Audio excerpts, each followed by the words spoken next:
one anecdotal story about one young boy or young girl that comes to the top of your mind about how their life has changed in the last 10 or 15 years? Oh yeah, I love storytelling. So I'll take you. We'll all do it one deep breath, and we'll transport ourselves to the Mekong Delta of Vietnam. 2007, I was leading an investor trip to Vietnam. One of my favorite things to do is to take our investors to go. We don't call them donors, by the way. We call them investors, to go see our work. And I remember being in this one village in southern Vietnam in the Mekong Delta, and it was a new library opening. It was a freestanding building. There were over 1,000 students in this school, and they'd never had a library. And it being Vietnam, there are a lot of government officials there, and there are a lot of speeches, and you're kind of under this broiling hot sun, and you're hoping, and I made my speech mercifully short because you could tell that the kids are like squirming. They're ready to go into the library. This is what they're here for. And so we finally cut the red ribbon, and we're all in there, and the kids are reading to us. We're having a good time. And this one boy came up to me, and he said, perfect English. He said, "Mr. Wood." He gave me this handshake like he was like about to sell me an insurance policy. He said, "Mr. Wood, I wish to thank you for our library." He said, I'm very happy with the library, and I love the books." He's like, "I really love the books in this library." And I said, "Well, how do you know you love the books?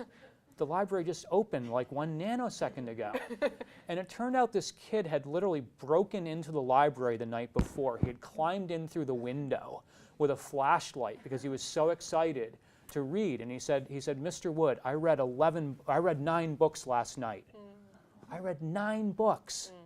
And he was so proud. And I think for me, whenever things get like difficult, or I have like a bad day, or like, the flight's delayed, or the customs person is rude to me, or whatever, which never happens anywhere besides America.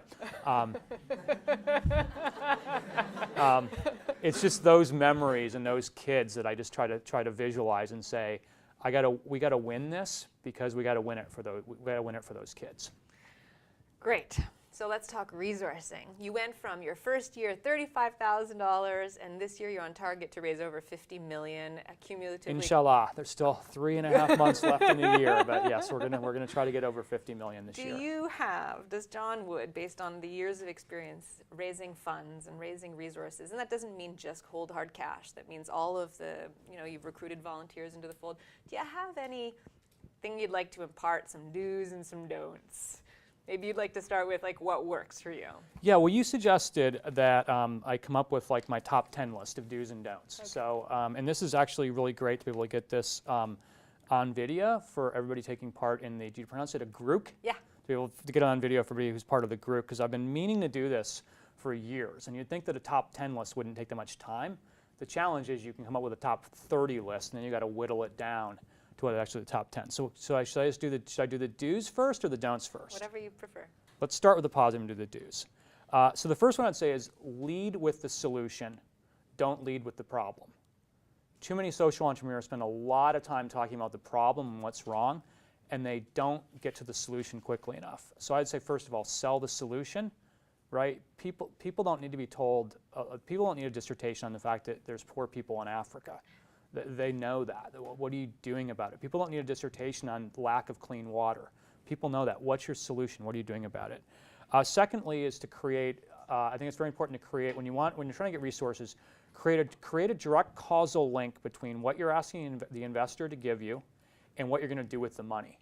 We call it the adopt a project model. From the earliest days, we said, if you give us X, $35,000 in inflation-adjusted dollars today, we can build a schoolroom. Or today we're telling people $10,000 rebuilds a classroom in Nepal's quake zone. 20,000 rebuilds 2, 40,000 rebuilds 4. Easy math to do. So create that direct link between what people give you and what you do. Third then is report back to them. Give them photos, give them stories, take them to see the project. Let them know their money was well deployed. Anytime you can spend reporting back to an investor on where their money went and the result is a good thing. It's also key to moving that investor up to the next level, either more money or unrestricted money or writing the annual check but also taking the board seat. So reporting back is super important.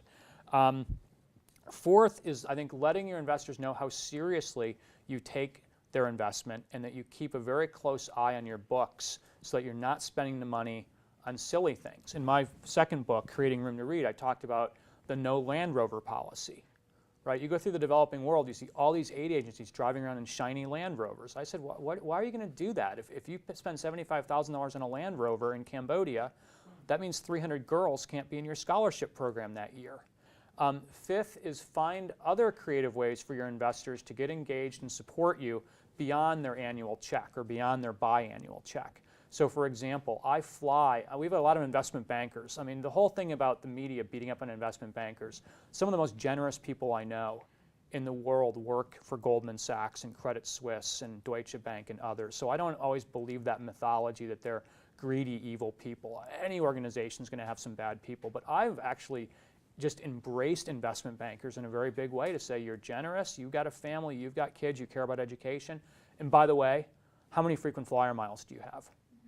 By the way, how many Amex points do you have? Because I can use your Amex points to book hotel nights. I can use your frequent flyer miles to fly for free around the world so we can raise resources without actually spending anything on the flights. Just a creative way to get investors involved. Sixth, make philanthropy a family sport. There are few things that connect families across generations better than philanthropy. If you look at the grandparents, the parents, and the grandkids, they're not going to agree on a lot of things. They're not going to agree probably on the family's investment strategy, or they're not going to agree on careers. What they can often agree on is philanthropy. Number 7 is, I think, be humble. Right? No matter what you've created, like don't get into that mode of like, oh, I'm so wonderful as I've devoted my life to cause X or cause Y. People don't really like people who aren't humble. If I ever find myself kind of sucking my own exhaust, I try to remember, there's a quote from Winston Churchill about one of his political opponents, and Churchill said, he is a very humble man, and he has much to be humble about.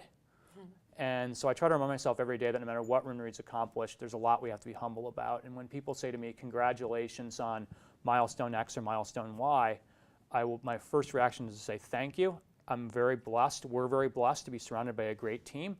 That includes you.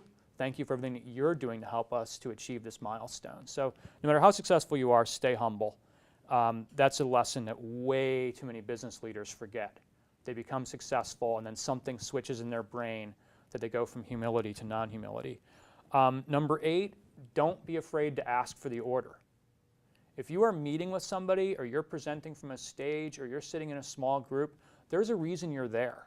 There's something you want from the people who are with you in that meeting or in that presentation. So don't be afraid to ask for the order.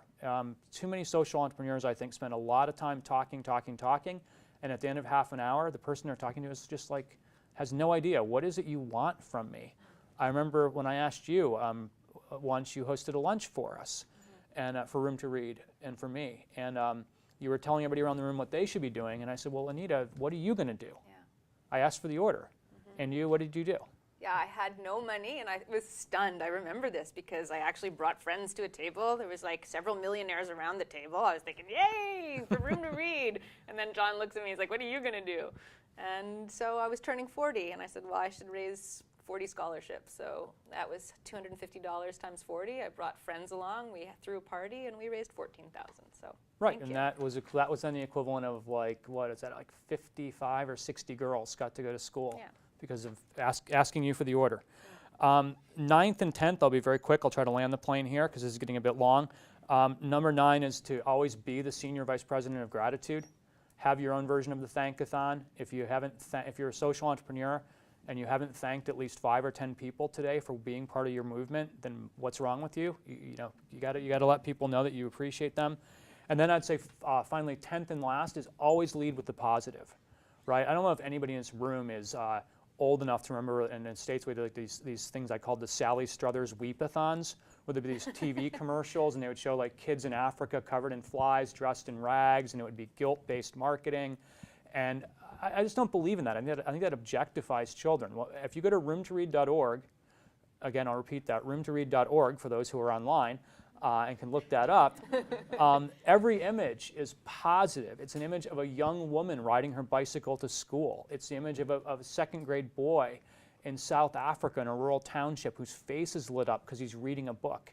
I think positive is the way we need to go with this, not leading with the negative or not going into guilt-based marketing. So I would just say positive, positive, positive.